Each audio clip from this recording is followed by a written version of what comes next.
Subscribe कीजिए एके academy class को और नई वीडियो की नोटिफिकेशन यानी सूचना सबसे पहले अपने मोबाइल में फ्री में पाने के लिए बेल आइकन को दबाइए।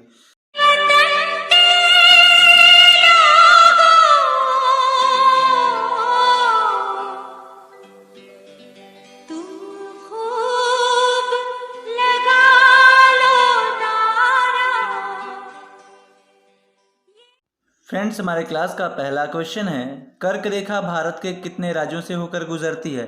फ्रेंड्स, मैं आपको एक बात बता दूं कि ये क्वेश्चन कल के वीडियो में भी आया था, तो उसमें कुछ लोगों को मिस्टेक हो गया था कि मिसअंडरस्टैंडिंग कि ये आंसर यहाँ पे कितना होगा। तो ऑप्शन नंबर ए में जो दिया गया है 8 भारतीय राज्य, यही हमारा सही आंसर होगा।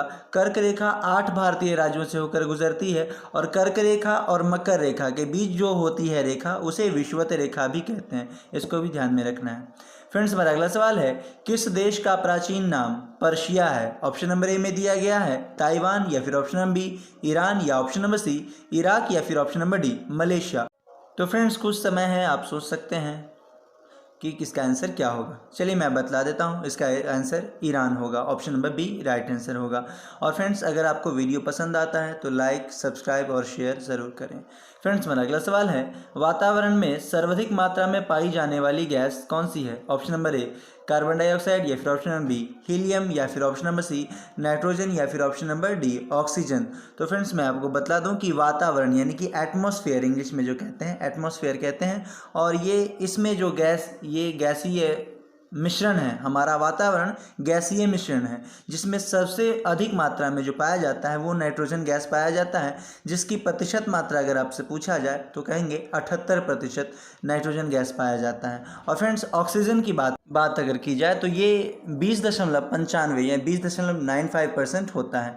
फ्रेंड्स, हमारा अगला सवाल है, कार्बन की न्यूनतम मात्रा होती है, मतलब आपसे पूछा गया है कि कार्बन की न्यूनतम मात्रा किस में होती है। न्यूनतम मतलब होता है कम, कम जो होती है वो सबसे कम किस में होती है, कार्बन की प्रतिशत मात्रा, इस्पात में, या फिर कच्चा लोहा में, या ऑप्शन नंबर बी पिटवा लोहा में, या फिर ऑप्शन नंबर डी ढलवा लोहा। तो फ्रेंड्स, यहाँ पे हमारा आंसर ऑप्शन नंबर सी को जाता है, पिटवा लोहा में कार्बन की न्यूनतम प्रतिशत मात्रा होती है, इसको ध्यान में रखना है। चलिए देखते हैं हमारा अगला सवाल। फ्रेंड्स, हमारा नेक्स्ट क्वेश्चन है, सिरका में क्या मौजूद होता है। ऑप्शन नंबर ए हाइड्रोक्लोरिक अम्ल, या फिर ऑप्शन नंबर बी सल्फ्यूरिक अम्ल, या ऑप्शन नंबर सी एसिटिक अम्ल, या फिर ऑप्शन नंबर डी सिट्रिक अम्ल। तो फ्रेंड्स, मैं आपको बता दूं कि सिरका में एसिटिक अम्ल पाया जाता है। ऑप्शन नंबर सी यहाँ पे राइट आंसर होगा। और सिट्रिक अम्ल ये नींबू के रस में पाया जाता है। और फ्रेंड्स, कभी कभी आपसे यह भी पूछा जा सकता है कि सिरका स्वाद में कैसा होता है, तो आप कहेंगे अम्लीय होता है, यानी एसिटिक होता है।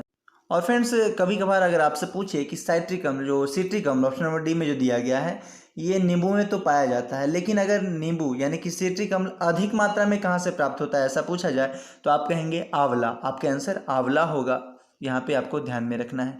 चलिए देखते हैं हमारा अगला सवाल है, रासायनिक रूप में शुष्क बर्फ क्या होता है। ऑप्शन नंबर ए में है ठोस कार्बन डाइऑक्साइड, या फिर ऑप्शन नंबर बी ठोस सल्फर डाइऑक्साइड, या ऑप्शन नंबर सी आसूत जल से बना हुआ बर्फ, या फिर ऑप्शन नंबर डी उप शून्य तापमान पर रखा बर्फ। तो फ्रेंड्स, यहाँ पे हमारा आंसर ऑप्शन नंबर ए को जाता है, ठोस कार्बन डाइऑक्साइड होता है।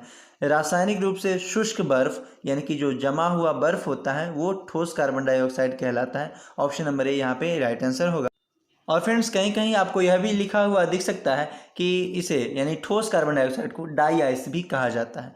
फ्रेंड्स, हमारा अगला सवाल है, सिलिकॉन तत्व का उपयोग कहाँ किया जाता है। ऑप्शन नंबर ए शीशे के निर्माण में, या फिर ऑप्शन नंबर बी साबुन के निर्माण में, या option number C computer chip में, या ऑप्शन नंबर डी सॉरी यहाँ पे दोनों सी हो गया है, ये टाइपिंग मिस्टेक है, इसके लिए मैं माफ़ी चाहता हूँ, यहाँ पे डी होगा। तो फ्रेंड्स, इस जगह पे आंसर होगा हमारा डी, यानी कि लास्ट वाला जो ऑप्शन है एक से अधिक सही है, यही हमारा आंसर होगा। और सिलिकॉन ये जो हीरा होता है, हीरे के बाद जो दूसरा कठोर तत्व है वो सिलिकॉन ही होता है, और इसका उपयोग शीशे के निर्माण में भी किया जाता है, साबुन के निर्माण में भी किया जाता है, और कंप्यूटर चिप के रूप में भी कंप्यूटर चिप के निर्माण में भी किया जाता है। फ्रेंड्स, हमारा अगला सवाल है, वायुमंडल की सबसे ऊपरी परत कौन सी होती है। ऑप्शन नंबर ए क्षोभ मंडल, या फिर ऑप्शन नंबर बी समताप मंडल, या ऑप्शन नंबर सी बहिर्मंडल, या ऑप्शन नंबर डी ओजोन मंडल। तो फ्रेंड्स, मैं आपको बता दूं कि वायुमंडल की सबसे ऊपरी परत जो होती है वो होती है बहिर्मंडल। ऑप्शन नंबर सी जो होगा वो यहाँ पे राइट आंसर होगा।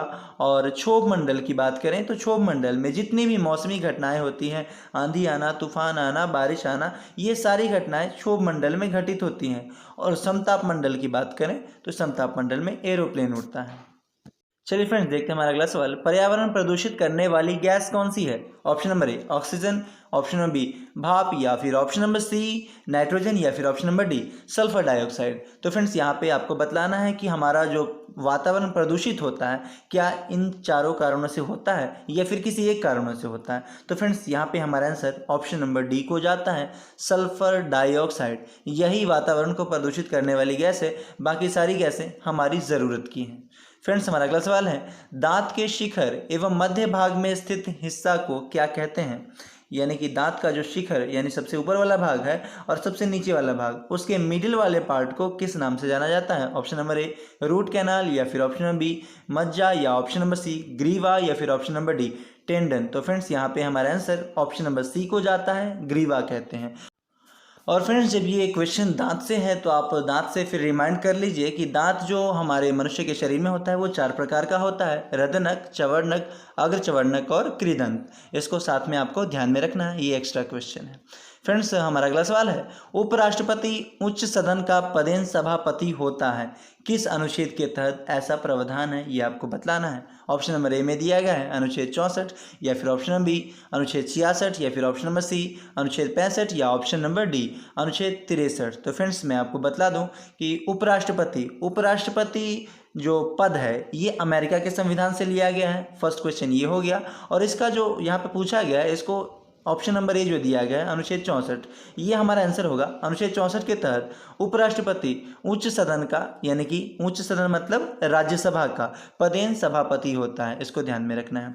चलिए देखते हैं हमारा अगला सवाल। औपचारिक दृष्टि से भारत में राज्य का प्रधान होता है, कौन होता है? राज्य का जो प्रधान होता है वो कौन कहलाता है? ऑप्शन नंबर ए में दिया गया है राष्ट्रपति, या फिर ऑप्शन नंबर बी प्रधानमंत्री, या ऑप्शन नंबर सी राज्यपाल, या फिर ऑप्शन नंबर डी मुख्यमंत्री। तो फ्रेंड्स, मैं आपको बतला दूं कि यहाँ पे हमारा आंसर ऑप्शन नंबर ए को जाता है, राष्ट्रपति। औपचारिक रूप से भारत में जो राज्य का प्रधान होता है वो राष्ट्रपति कहलाता है। और राष्ट्रपति का वेतन अभी 5 लाख रुपया है वर्तमान समय में, इसको भी आपको साथ साथ में ध्यान में रखना है। चलिए देखते हैं हमारा अगला सवाल।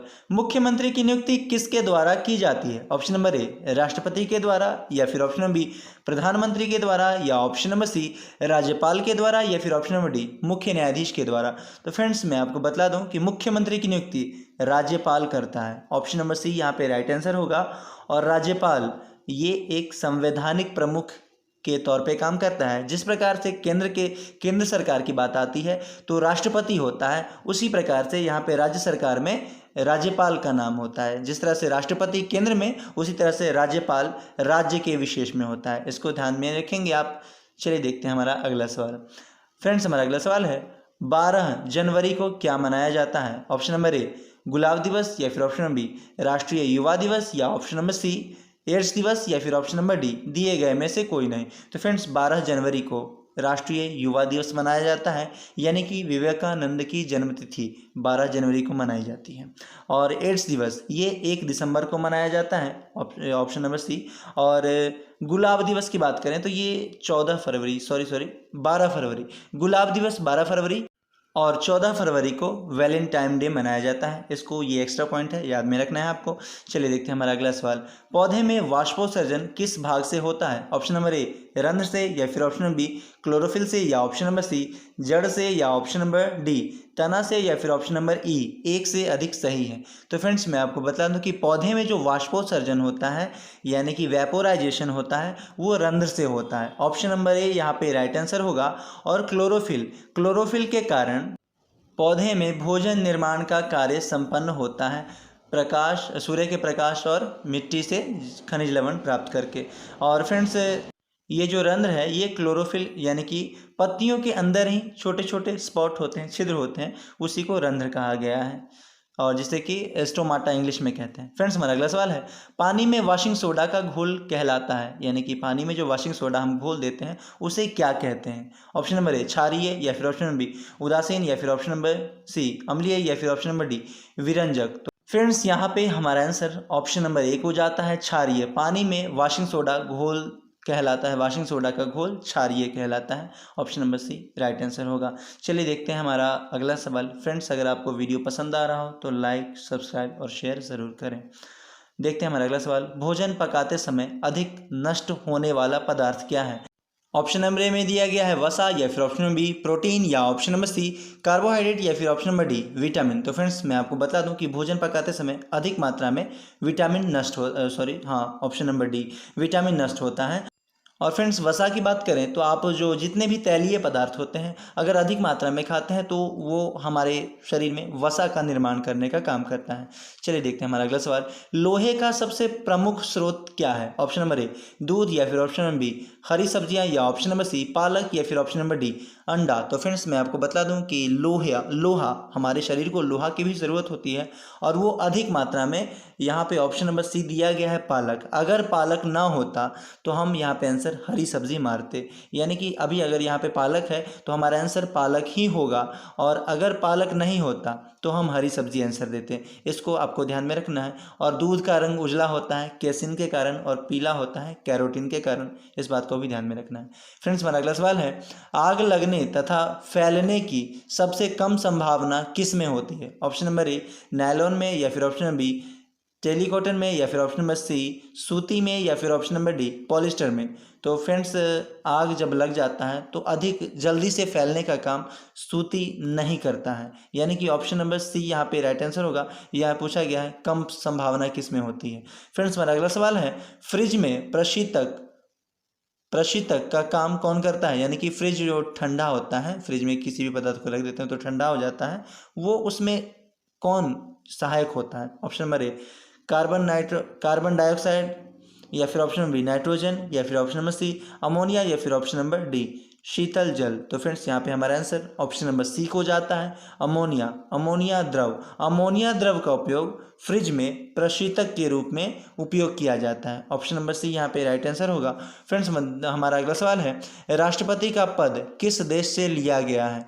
और फ्रेंड्स ये क्वेश्चन आप सब लोगों के लिए है, आपको कमेंट करके बतलाना है कि इसका आंसर क्या होगा। ऑप्शन नंबर ए ब्रिटेन, या फिर ऑप्शन बी लंदन, या फिर ऑप्शन नंबर सी अमेरिका, या option number D England. Friends ये 4 ऑप्शन दिए गए हैं। इस चारों ऑप्शन में से आपको ढूंढ करके आंसर बतलाना है। और हमारा अगला सवाल है आपका, हड़प्पा सभ्यता की खोज किसने की थी? और इसका फर्स्ट क्वेश्चन ऑप्शन है राखलदास बनर्जी, या फिर सेकेंड ऑप्शन दयाराम साहनी, या फिर option number C Brijlal Sahni, या फिर ऑप्शन नंबर डी इनमें से कोई नहीं। फ्रेंड्स ये 2 क्वेश्चन है जिस क्वेश्चन के आंसर आपको कमेंट करके लिखने हैं कि इसका सही आंसर क्या होगा। और फ्रेंड्स चलिए आज के लिए आज के क्लास में इतना काफ़ी है। और फ्रेंड्स जो लोग इस वीडियो को केवल 12 मिनट की समझ रहे हैं, मैं उनको एक बात बतला दूं कि ये वीडियो केवल 12 मिनट का नहीं है।